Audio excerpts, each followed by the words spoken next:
Es la parte que es interactiva con Mentimeter. Que por favor se conectan a este Menti que está acá. Y la segunda parte es una parte en la cual voy a usar la pizarra del iPad para explicarles un poco más los trastornos de personalidad. Entonces, mientras tanto van conectándose por favor al Menti porque van a votar un poco al inicio. Van a hacer un pretest y bueno, y luego van a hacer el mismo pretest como post-test para asegurarse que hayan aprendido lo necesario. Entonces, vamos a hacer trastornos de la personalidad. Mi pregunta para ustedes es, ¿cómo se sienten con respecto a estos objetivos? Strongly disagree sería que no me siento muy seguro porque no sé nada de esto, o strongly agree sería me siento muy seguro porque me sé este objetivo y lo domino.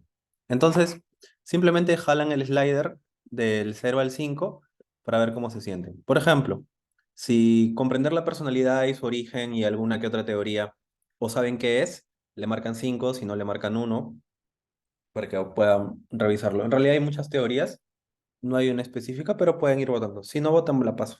No hay problema. Chévere, un voto. Subí. Entonces, perfecto.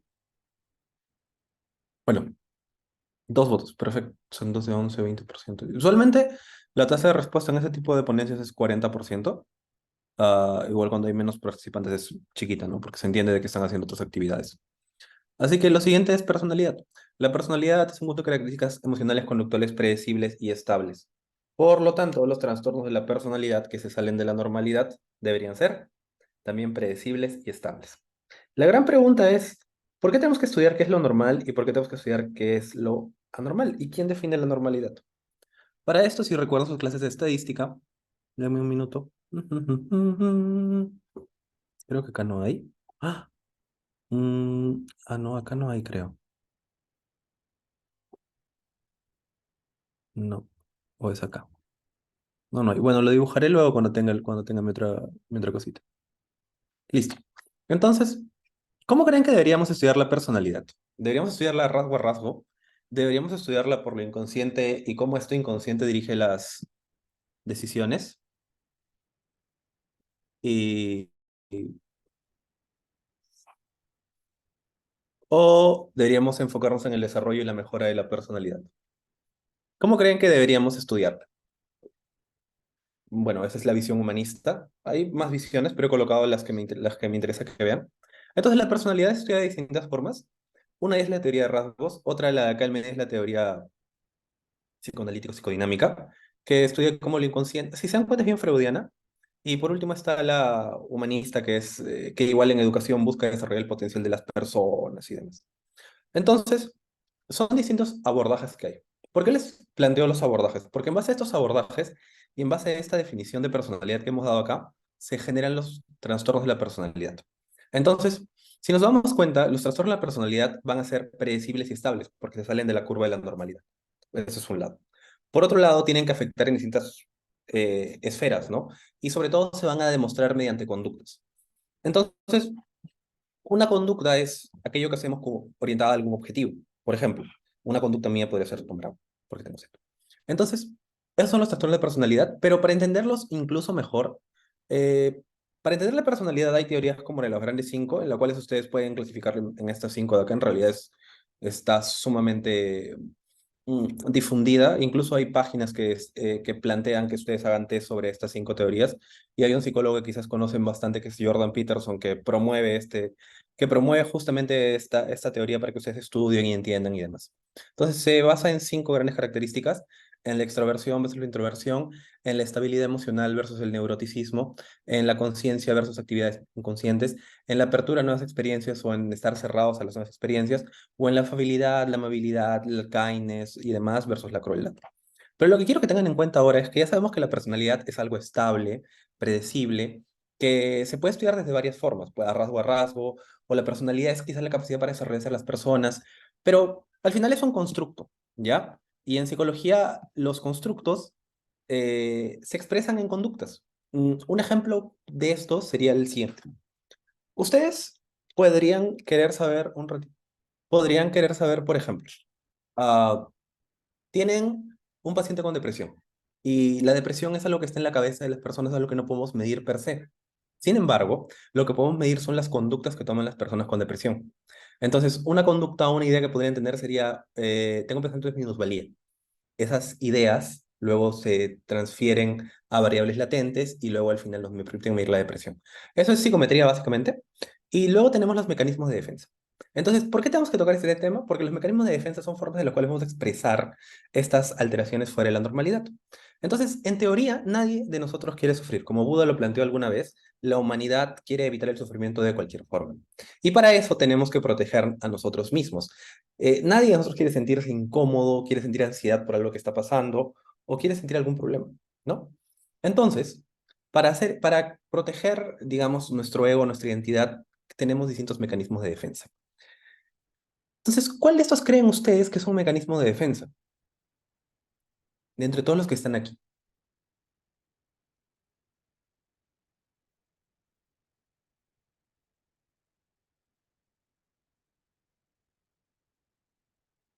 ¿O todos son mecanismos de defensa?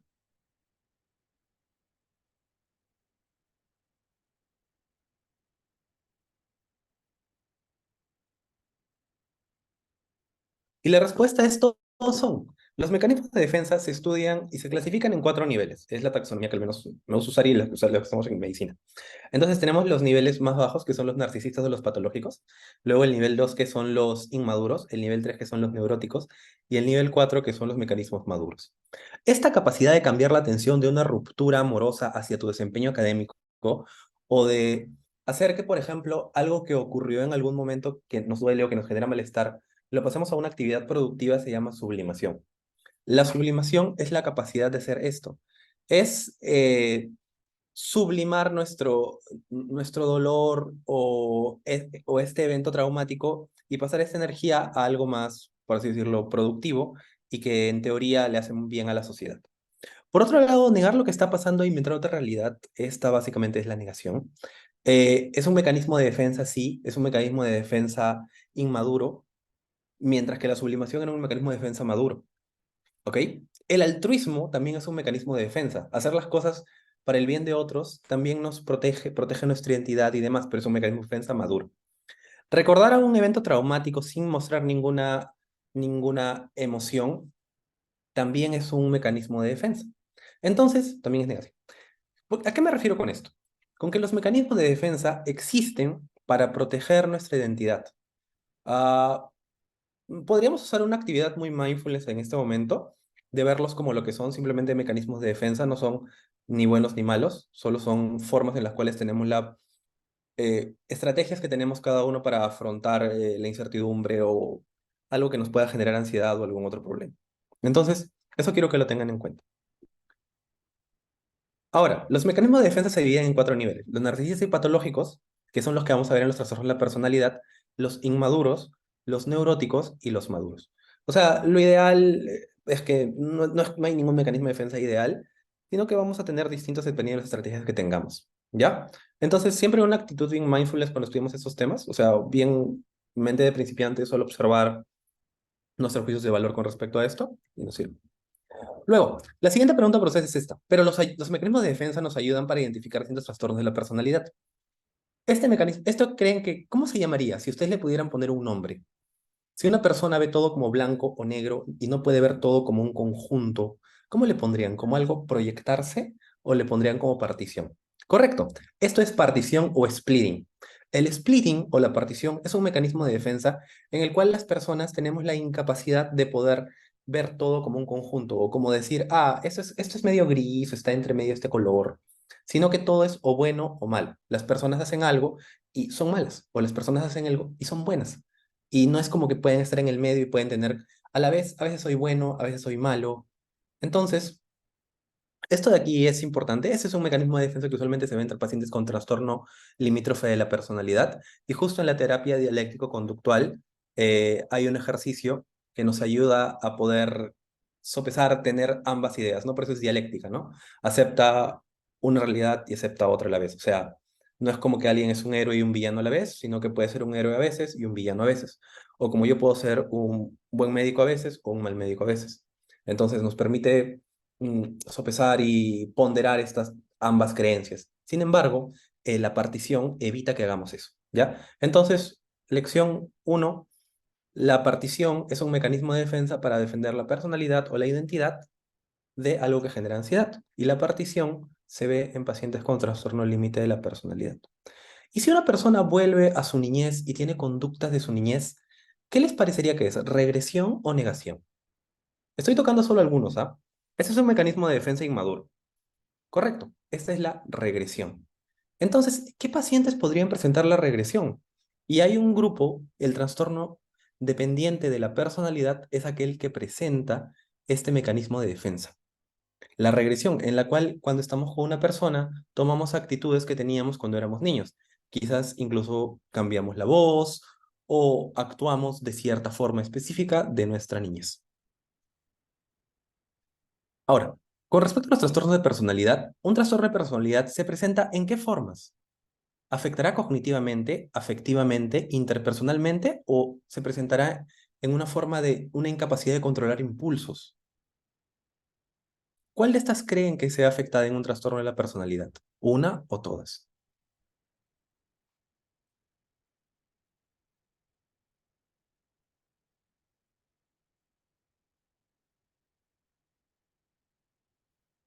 Correcto. Todas se ven afectadas en un trastorno de la personalidad. Esas no son esferas, sino se presenta en el área cognitiva, en el área afectiva, en el área interpersonal y en el área de control de impulsos. Pero ahora vamos un poco más allá. ¿El patrón de un trastorno de la personalidad sería inflexible o flexible? ¿Estable luego de la adolescencia o significativo y afectaría varias esferas? ¿Cuál de estas creen? El paciente que tenga un trastorno de la personalidad, ¿el trastorno se representaría solo en un área o iría más allá del área académica, laboral, interpersonal en relaciones? ¿Y son estables? ¿Recuerdan que vimos que la personalidad era un constructo estable? Y los trastornos de la personalidad también son estables, se mantienen. Ese es un criterio diagnóstico. Tienen que mantenerse en una o más esferas y se presentan usualmente luego de la adolescencia, con excepción a veces del trastorno pasional desafiante que luego pasa a trastorno antisocial, pero en teoría es así. Entonces, como la personalidad, los trastornos de la personalidad son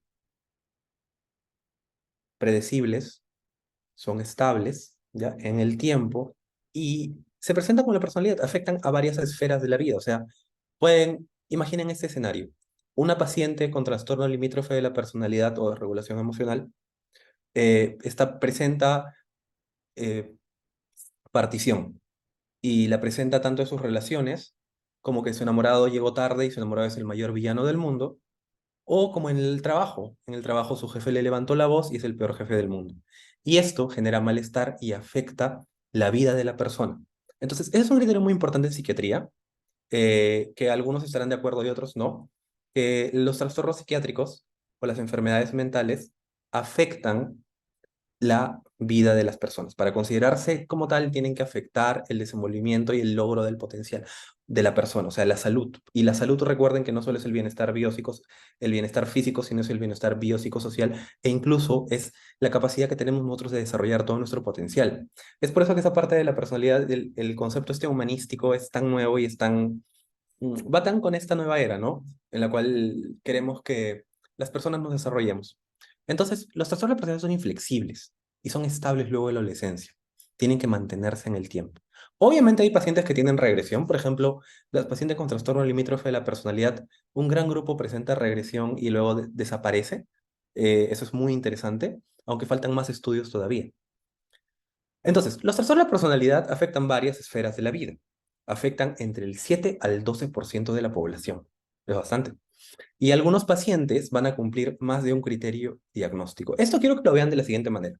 Las enfermedades psiquiátricas son como si tuviéramos, imagínense una consola inmensa, esas con las que manejamos el volumen en algún concierto, por ejemplo, y ustedes pueden ir subiéndole el volumen a cada uno de los síntomas, dependiendo de la vida del paciente, dependiendo del escenario en el que nos encontremos.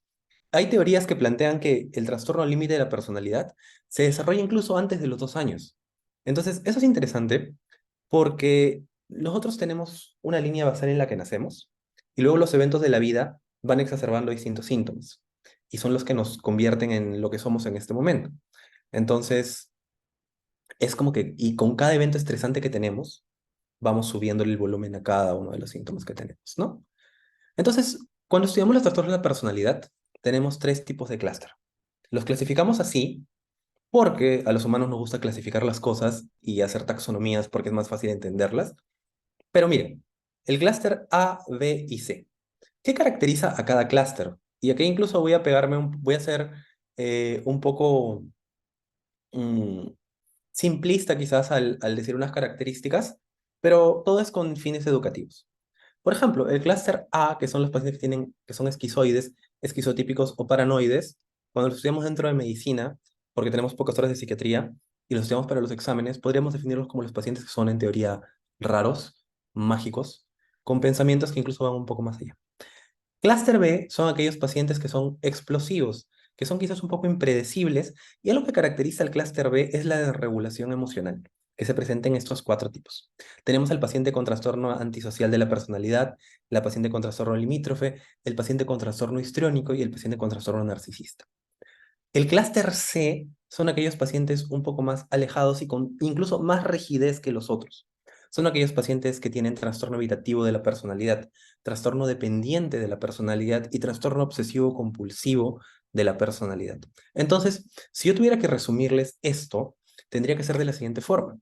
Los pacientes los trastornos más estudiados probablemente sean el trastorno obsesivo compulsivo, el trastorno limítrofe, y los pacientes que peor veamos de todos estos sean los trastornos, pacientes con trastorno antisocial de la personalidad, que incluso cuando yo estudié esto, me metí a los foros de Reddit. Me interesaría que, si a ustedes les interesa esto, vean cómo se forman estas comunidades dentro de los foros.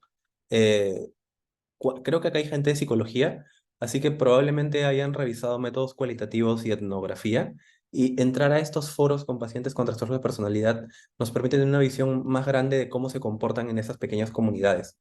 Y eh, aunque no parezca, hay bastante empatía entre ellos dentro de estos foros y las experiencias que cuentan desde su perspectiva son, al menos para mí, me parecieron bastante tristes comparadas con cómo los percibimos nosotros, ¿no? Por ejemplo, las pacientes con trastorno límite de la personalidad, al menos cuando yo llevé psiquiatría, que ha sido hace aproximadamente 3 años, el enfoque psiquiátrico que nos dieron con estas pacientes era de que siempre te mentían y de que en teoría estaban mal de la cabeza. Pero no, en realidad son pacientes que tienen desregulación emocional y, como hemos visto previamente, las únicas estrategias que tienen para afrontar estas vicisitudes o problemas son esas. Son el acting out, que es gritar y tener respuestas fuera con control de impulsos, o para aliviar este dolor terminan generándose autolesiones. Pero son las estrategias que disponen. Entonces, antes de continuar con la otra parte, algo muy importante cuando estudiamos este tema es que los pacientes hacen lo mejor que pueden con las estrategias que tienen. Los pacientes no es que dicen, estoy loco porque estoy loco y ya está. No, los pacientes en psiquiatría hacen lo mejor que pueden con las estrategias que han adquirido durante su vida. Y es nuestra labor, tanto como médicos generales, psicólogos, psiquiatras, ayudar a los pacientes a que adquieran nuevas estrategias para que puedan afrontar una vida distinta o su vida misma, y en este camino generar una vida significativa para ellos, que para ellos en su perspectiva sea digna de ser vivida. Entonces, si me entienden, observemos, cuando estudiamos estos criterios, no estamos tratando de estigmatizar a los pacientes, sino estamos tratando de identificarlos para luego entender cómo diagnosticarlos y luego poder ayudarlos en el camino a desarrollar una vida que quieran. Entonces, antes de ir a la pizarra, vamos a evaluar un post-test. Me van a disculpar, en el camino hoy día se me ha roto mi lente así, por eso estoy que sufro un rato. Así que si un paciente se lava las manos cada 5 minutos y cree que está mal, ¿esto indicaría qué cosa? ¿Un trastorno obsesivo compulsivo de la personalidad o un paciente con TOC? ¿Cuál de estos dos creen que sería?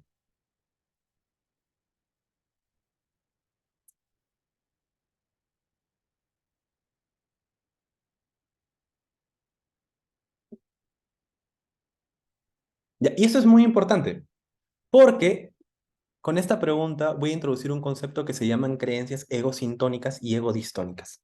Entonces, ¿qué es la egosintonía o la egodistonía? La egosintonía es que lo que yo hago está acorde con lo que yo creo. Y los trastornos de la personalidad tenían esta característica. Los trastornos de la personalidad son egosintónicos. Lo que el paciente hace está de acuerdo a su personalidad, por lo tanto, no genera malestar en el paciente, un malestar psicológico. Mientras que los pacientes con otras enfermedades mentales sí tienen estas cosas que hacen, están en contra de lo que ellos creen, como el paciente con trastorno obsesivo compulsivo. Este paciente con trastorno obsesivo compulsivo tiene una obsesión y una compulsión y además estas generan malestar. ¿Por qué generan malestar? Porque están en contra de lo que él cree, mientras que el paciente que tiene un trastorno en la personalidad tiene creencias egosintónicas. O sea, están acorde con lo que su personalidad dice que él es. Por eso es tan importante entender el concepto de personalidad, que se expresa en conductas, pues son creencias que terminan expresadas en conductas, que tienen varias esferas, luego entender los mecanismos de defensa y luego entender esta parte para diferenciarlas. Entonces, antes de pasar, ¿se acuerdan quiénes eran los clúster A? Solo quiero que marquen una de estas. ¿Eran los pacientes con trastorno limítrofe, los con trastorno paranoide o los trastornos obsesivo compulsivos? ¿Quién era del clúster A?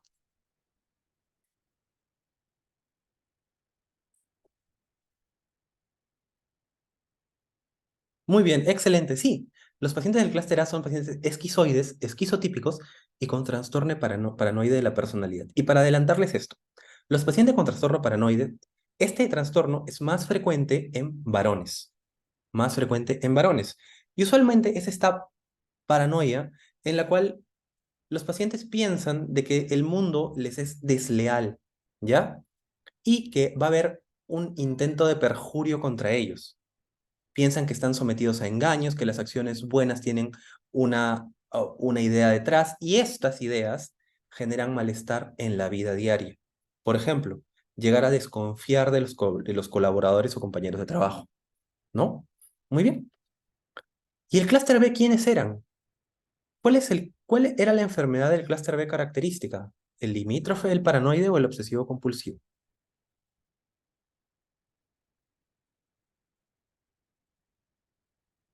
Correcto. Los pacientes con trastorno limítrofe son los característicos. Ahora, existe esta máxima de que el trastorno limítrofe de la personalidad es más frecuente en mujeres que en varones. Y esto mismo ocurre con otra enfermedad que me gusta bastante a mí, que es el trastorno de déficit de atención y hiperactividad. Pero recientes estudios ponen como que en prueba esta creencia. Y esto es un problema porque estos estigmas hacen que diagnostiquemos más limítrofes en mujeres que en varones. Y hacen que diagnostiquemos más quizás TDAH en varones que en mujeres, o incluso depresión más en mujeres que en varones. Así que un otro punto importante que no está dentro de esta charla es que está bien que sea probabilidades, pero tratemos de no estigmatizar tanto de un lado para otro, ¿ya? Los pacientes con trastorno limítrofe de la personalidad tienen desregulación emocional y esta desregulación emocional y también cognitiva se expresa con los síntomas, como esta partición, esta sensación de minusvalía, de vacío permanente en la cual la vida no tiene sentido y de emociones explosivas, de conductas impulsivas y demás, ¿no? Entonces, luego de esto tenemos el clúster C. ¿Quiénes estaban en el clúster C? ¿Los limítrofes, los paranoides o los trastornos con obsesivo compulsivo? Correcto. Los pacientes con trastorno obsesivo compulsivo o anancástico que tienen estas conductas muy rígidas, ¿no? Y otra vez algo característico era esta inflexibilidad cognitiva y emocional y esta rigidez. Y por último, vamos a ir ahora al iPad. Denme un minuto, por favor. Mientras tanto, tomemos un poquito de agüita. Voy a pasar mi pantalla y voy a pasar por el otro, con mi otra pantallita.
Creo que ahora sí.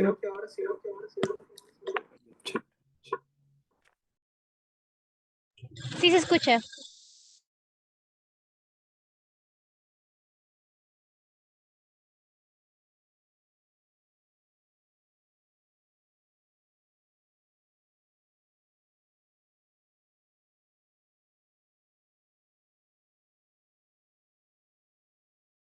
¿Ahora me escuchan? Sí, ¿no? Chévere. Sí, sí se escucha.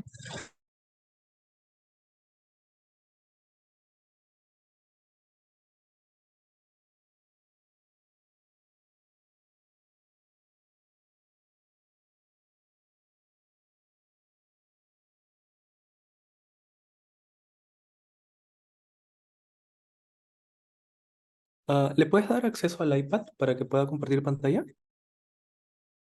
Sí, claro, un segundo.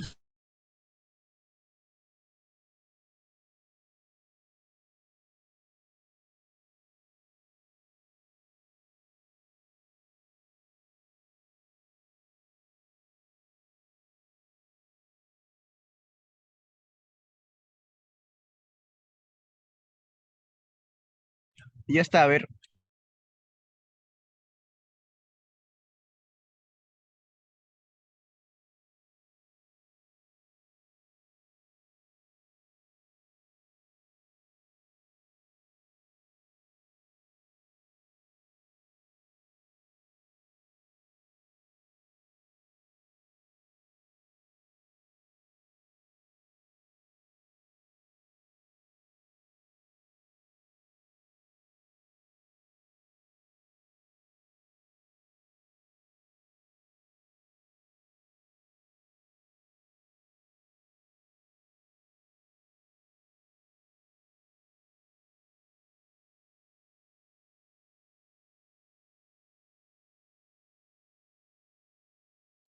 Listo.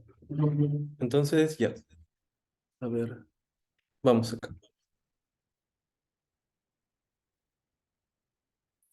Ah, van a hacer esta tablita, va a ser una línea así. Entonces, los pacientes con trastorno de la personalidad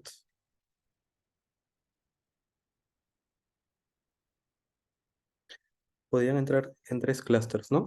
Tenían el clúster A, el clúster B y el clúster C. Ahora, algo característico de estos pacientes que iba a ser longitudinal en todos era que comenzaban en la adolescencia, era que afectaban varias esferas de la vida, por ejemplo, las relaciones, afectación laboral, incluso por acá afectación en el área esfera académica u otras áreas. Y al final llevaban a morbilidad, ¿no? Y los pacientes no podían desarrollarse como debían desarrollarse. Aparte de eso, algo longitudinal era que estos trastornos de la personalidad, como les dije en algún momento, vamos a dejarlo por acá, se salían de la normalidad. Por eso nos servía entender que la personalidad es estudiada en base de rasgos o en distintas teorías. Por lo tanto, como se salen de esta normalidad, eran inflexibles, tenían creencias egosintónicas, o sea, y luego de esto eran estables en el tiempo, ¿no? Listo. Afectaban a gran cantidad de la población, hasta el 12%. Y luego teníamos los tres grandes grupos, ¿no? Teníamos el grupo A, el grupo B y el grupo C. Entonces, los pacientes dentro del grupo A eran pacientes excéntricos, o como para un examen los llamaríamos raros. Aparte de esto, estos pacientes eran también peculiares. Pero algo muy interesante en estos pacientes es que tenían asociación con esos trastornos, que eran los trastornos psicóticos. Listo. La siguiente pregunta es, ¿y qué pacientes entran en este grupo? Los primeros que vamos a estudiar eran los pacientes con trastorno paranoide de la personalidad.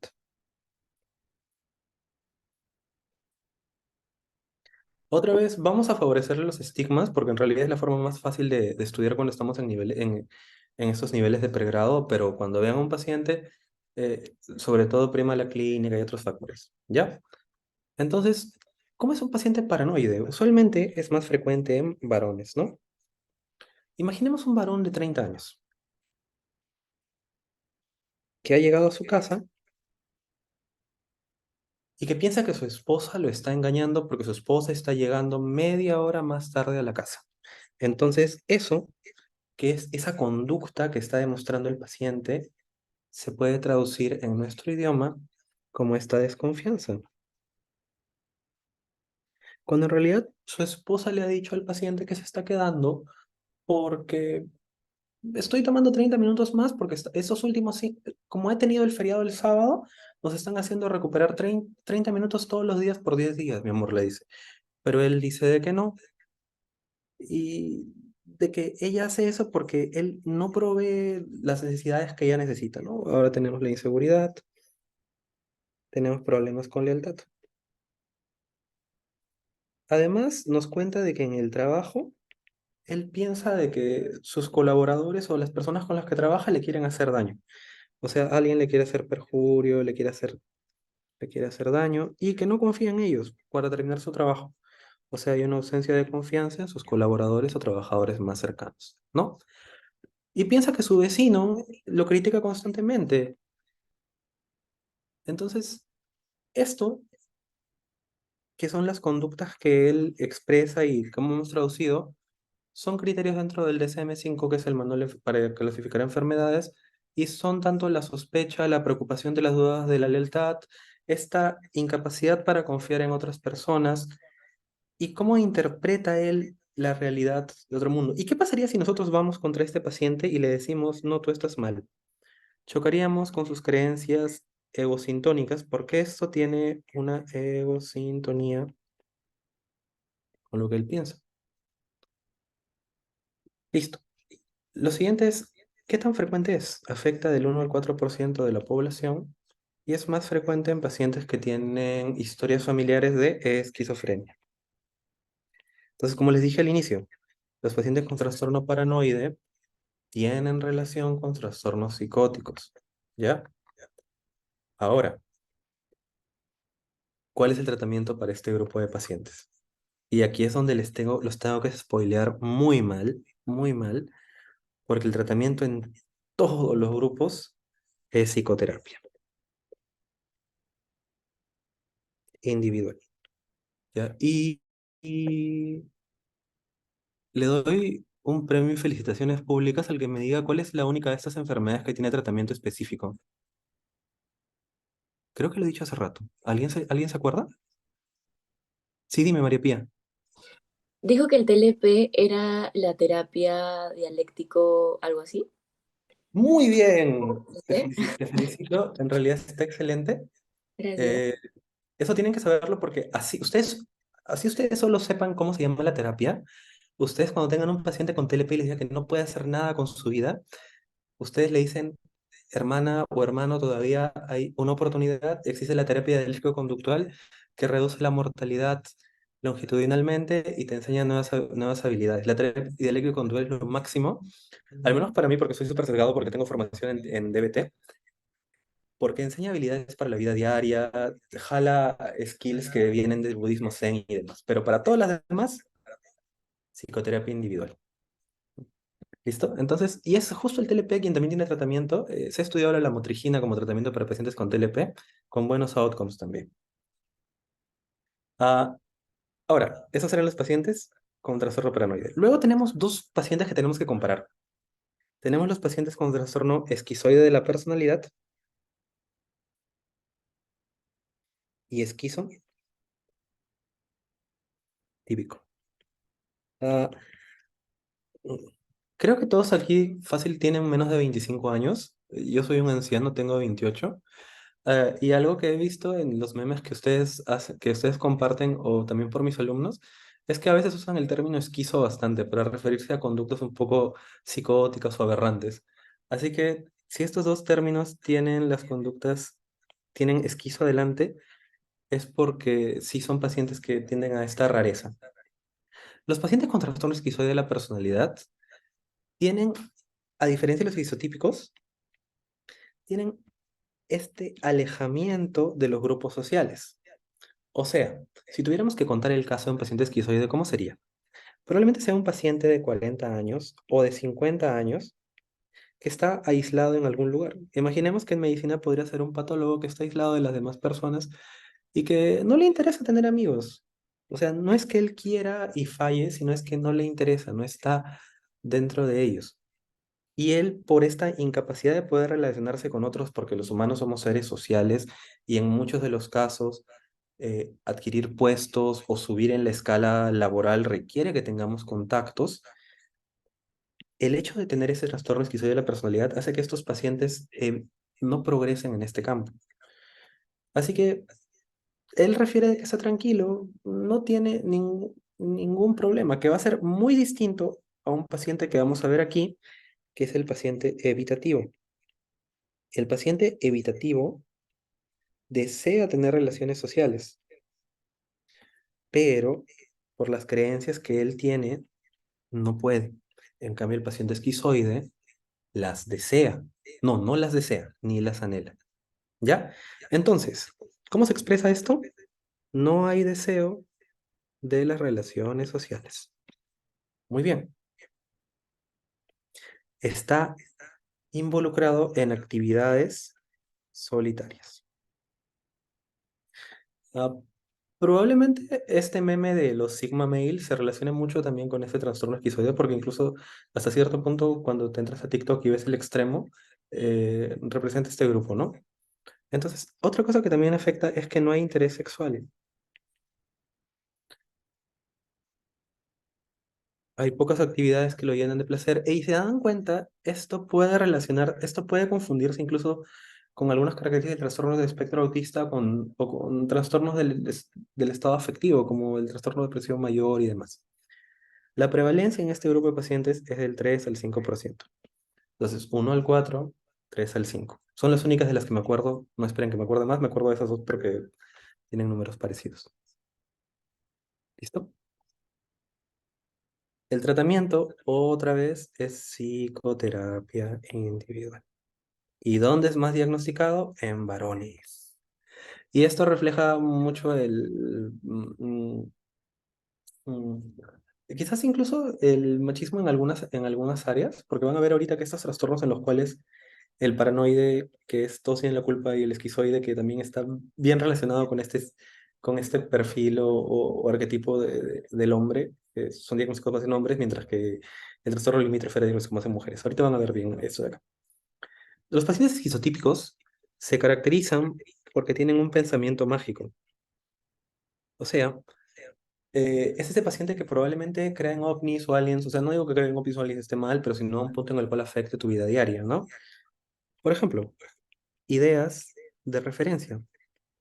Un ejemplo sería de que si Blackpink saca una canción, un paciente con trastorno esquizotípico pensaría que esta canción eh, hace cierta alusión a un evento mágico de la vida. No a él, sino a un evento extra que no tiene ningún sentido con la canción. ¿Ya? Luego, un pensamiento mágico. Existen duendes o hadas que sale fuera de la convención normal. Por ejemplo, la cultura actualmente, por esta onda de que se cree en el tarot y demás, estaría como que en el limbo, ¿no? Porque hay gran cantidad de personas que creen en el tarot, pero ¿qué tal si alguien cree en el tarot? Necesariamente no es pensamiento mágico, sino es algo de nuestra cultura, algo normativo y demás. O estos eventos en los cuales vamos a las vírgenes y demás, también son parte de nuestra cultura, ¿no? Entonces, eso no es pensamiento mágico serían hadas o cosas que salgan de la normalidad cultural, ¿no? Que haya tenido experiencias anormales o que hayas dicho, oye, me he salido de mi cuerpo, u otras así, ¿no? Que tenga conductas excéntricas, excentrismo, que se va a relacionar mucho con el paciente con trastorno histriónico, pero si se dan cuenta, la motivación del paciente esquizotípico es su pensamiento, no es ser el centro de atención. es este pensamiento mágico, esta creencia de que hay algo más allá de la vida probablemente, ¿no? El pensamiento desorganizado, que también es característico de la esquizofrenia. Entonces, si se han dado cuenta, algo característico de este trastorno es que de estos tres es el que más se relaciona con los trastornos psicóticos. Y es justamente eso, es el que más riesgo tiene de desarrollar esquizofrenia de estos tres. ¿Ya? Otra pregunta sería, ¿qué puede entrar como pensamiento mágico? A ver, hablamos acerca de telepatía, de hadas, de duendes, de otras fantasías o de, o de supersticiones que sean bien raras y sean fuera de lo normal. Por ejemplo, imaginen que van al Serum y en el Serum toda la comunidad, toda una cultura cree en los chinchilicos. Ya, eso automáticamente no entraría porque es la normalidad cultural, es la cultura de esa comunidad. Pero si alguien decía, en esa cultura no creen en ovnis y esa persona cree en ovnis, entonces quizás eso podría ser, ¿ya? Entonces son pensamientos mágicos, telepatía, que sienten que se comunican contigo, son fantasías bizarras, preocupaciones y más, y otras, ¿ya? Y es el que más riesgo tiene. Ahora vamos al siguiente trastorno. Acá tenemos que abordar cuatro trastornos. Vamos a comparar dos y vamos a comparar dos abajo, ¿ya? Entonces tenemos el paciente con trastorno antisocial de la personalidad. Y tenemos a la paciente con trastorno limítrofe. Otra vez yo cayendo en los estigmas de los diagnósticos. Entonces, los pacientes con trastorno antisocial de la personalidad son pacientes que no respetan las reglas del comportamiento de una comunidad o una sociedad. Son pacientes que no sienten empatía emocional, porque hay un término muy interesante que se llama empatía cognitiva. La empatía cognitiva es esta empatía o interpretar cómo sienten otros, pero desde un punto de vista puramente cognitivo, o sea, puramente intelectual. Cosa que no hace que te conectes con la otra persona, no hace que sientas que quieres hacer algo por ellos o que llegues incluso hasta la compasión, sino que simplemente entender por qué están sucediendo las cosas y ya. Y tienen eventos. Y esto desarrolla que los pacientes tengan eventos delictivos o que usan las personas. Y esta empatía cognitiva hace que los pacientes no tengan sensación o sentimiento de culpa. Luego, los pacientes limítrofes tienen esta desregulación emocional que se expresa con conductas impulsivas y también tienen esta sensación de vacío, que es la que lleva a autolesiones o a tener relaciones o eventos muy bruscos o quizás es como si una buena definición para esto en realidad sería que los pacientes que tienen trastorno límite de la personalidad tienen la piel emocional como un paciente gran quemado. Los eventos pequeños generan reacciones muy fuertes en su vida emocional. O sea, es como que tú le hubieras subido el volumen a 10 en la vida emocional de la persona. ¿Listo? Ahora, hablemos del paciente con trastorno antisocial, ya que hemos visto que son totalmente distintos, ¿no? El paciente con trastorno antisocial usualmente tiene que presentarse más allá de los 18 años, es el requisito. Y como les dije, es una incapacidad para mantenerse a las normas sociales. Esta empatía, esta ausencia de empatía emocional hace que puedan manipular a otras personas. Y algo que tienen estos cuatro es también la impulsividad. ¿Listo? Entonces, este trastorno es más frecuente en varones y usualmente es más frecuente en reos. ¿Listo? O sea, van a verlo con más frecuencia en pacientes que estén. Cuando se hacen estudios de salud mental en pacientes que están en cárcel, se encuentra prevalencia alta de este trastorno, incluso también de TDAH. Ahora vamos para el otro. El trastorno límite de la personalidad es más frecuente en mujeres. ¿Listo? Y es más frecuente en familiares que han tenido trastorno límite de la personalidad. O sea, hay un antecedente familiar. Y como les dije, era el único que tenía una terapia específica, que era la terapia dialéctico-conductual. Ahora, vamos a los de abajo. Teníamos el trastorno histriónico y el trastorno narcisista. Y diferenciarlos puede ser un problema. Pero si recordamos algo, la motivación humana, las cosas, la razón por la cual hacemos las cosas va a ser importante en este caso. Veamos un paciente histriónico. Un paciente histriónico sería un paciente de 28 años, una mujer que constantemente está vestida de manera provocativa y dice, me siento mal, me ha pasado algo. Entonces, esta paciente busca ser el centro de atención, busca tener esta atención específicamente para ella, mientras que un paciente con trastorno histriónico, con trastorno narcisista de la personalidad, podría ser un paciente de 40 años, un obrero, que se accidentó y de pronto llega a la emergencia, que sería un escenario que podemos haber vivido nosotros. Y que nos dice, no voy a dejar que nadie me toque porque nadie es más inteligente que yo, porque ustedes no me importan. Voy a llamar a alguien que sí puede tratarme y que esté muy bien. Entonces, el paciente con trastorno narcisista de la personalidad no lo hace porque él quiera ser el centro de atención, sino lo hace porque él quiere demostrar que es superior y tiene una necesidad de admiración. O sea, en este caso, la motivación es la necesidad de admiración y la necesidad de sentirme superior, de estar por encima de otras personas. Y en este caso es la necesidad de que otras personas se sientan atraídas a mí para que yo pueda ser el centro de atención.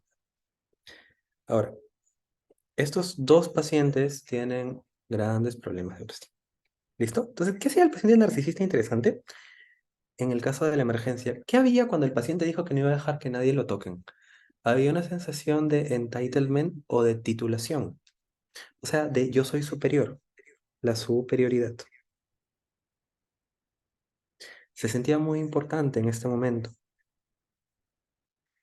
Y algo que incluso reportan en estos foros que me acuerdo ahorita es esta actitud arrogante y la incapacidad de pedirte disculpas por algo. O sea, es esta admiración y demás.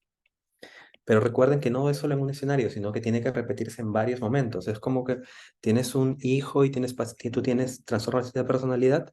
Tu hijo es una extensión de ti en la cual tu hijo existe para poder reconocerte y admirarte. ¿Ya?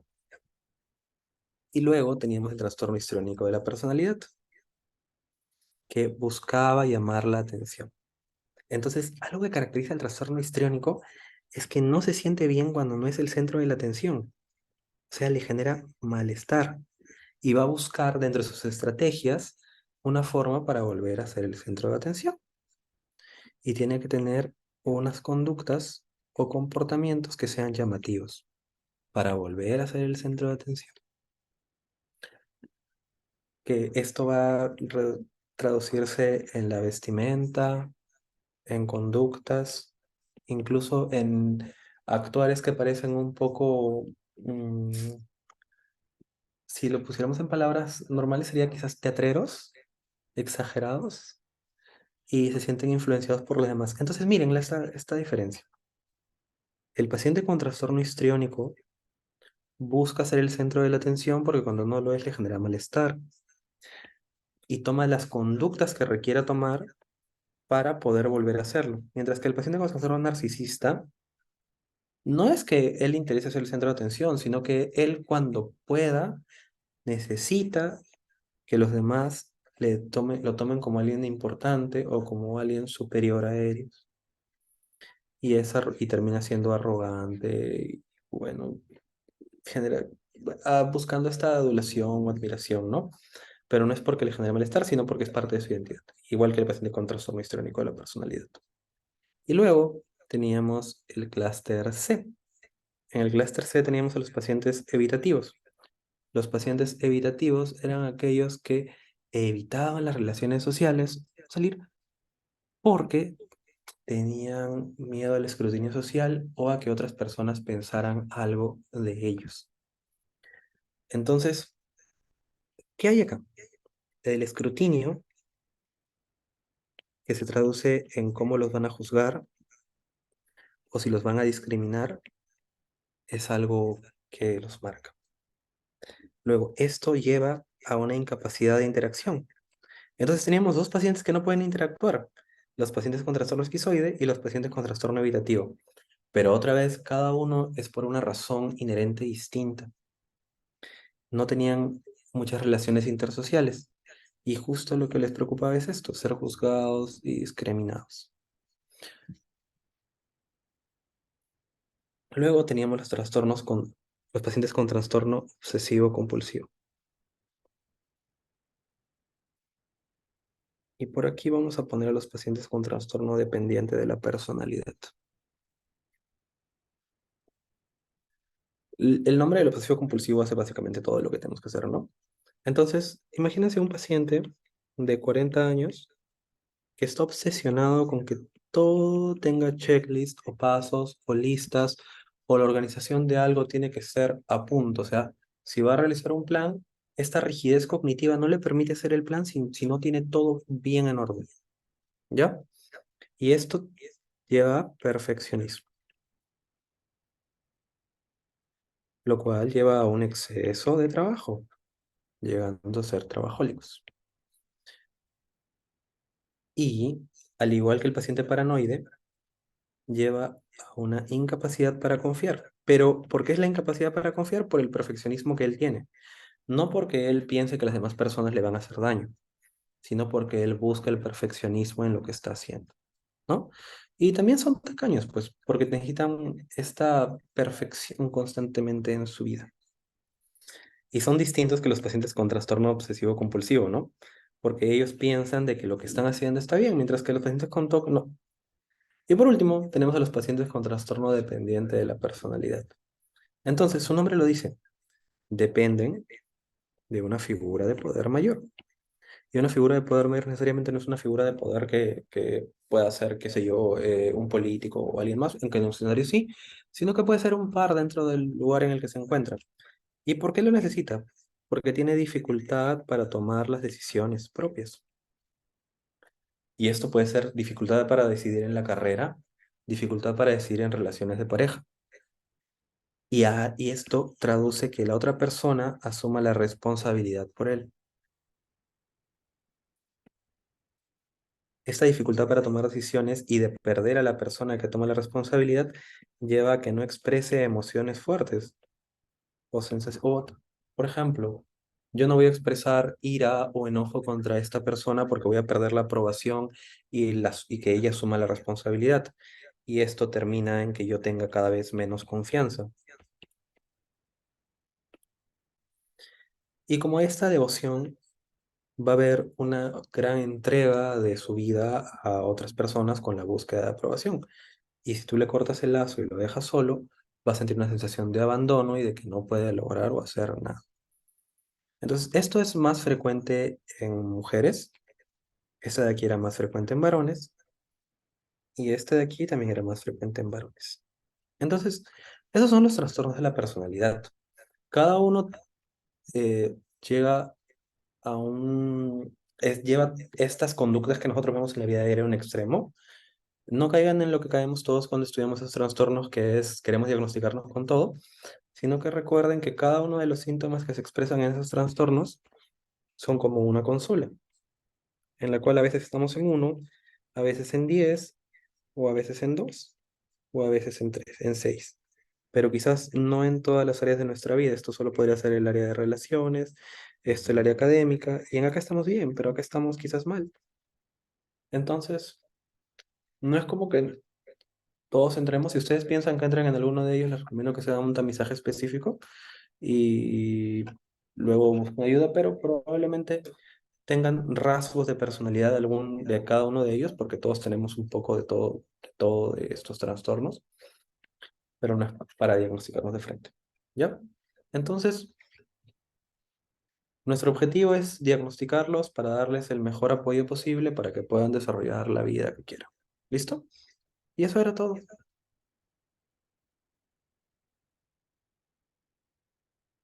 Ahora sí, hemos culminado. Muchas gracias, doctor. Sí. Ah, hay una pregunta. Eh, sí, hay grupos en los cuales en pacientes, en pacientes que no funciona la terapia dialéctico-conductual, Por eso iniciamos farmacoterapia y también esto, pero hay pacientes que son resistentes y hay pacientes que incluso no necesitan terapia. Ah, factores asociados a que no respondan, la falta de adherencia a la terapia, el mal estado socioeconómico o que tengan otros factores en contra, como un mal ambiente. Recordemos que las pacientes con TLP tienen que evitar estos eventos que puedan ser triggers. Imaginen este caso. Tú eres una paciente con TLP, o yo soy una paciente con TLP, o un paciente con TLP en realidad, soy un varón con TLP, imaginen esto. Y cada vez que mi enamorado me dice que está harto conmigo, yo pienso que me va a abandonar. Y esto es un evento trigger que hace que yo tenga pensamientos de minusvalía y me autolesione. Entonces, lo ideal es que este paciente o que yo me aleje de estos eventos trigger, lo converso con la persona con la que salgo, o probablemente corte esa relación porque puede exacerbar mi enfermedad. Cuando tenemos pacientes con poco apoyo social, la terapia va peor con ellos, ¿no? Pero sí hay un grupo en el que no va. Y ahora sí. Sí, muchas gracias, doctor. Justo iba a decir que si alguien tenía una pregunta que la haga, pero si nadie más está, entonces ya podemos culminar. Muchas gracias a todos por venir.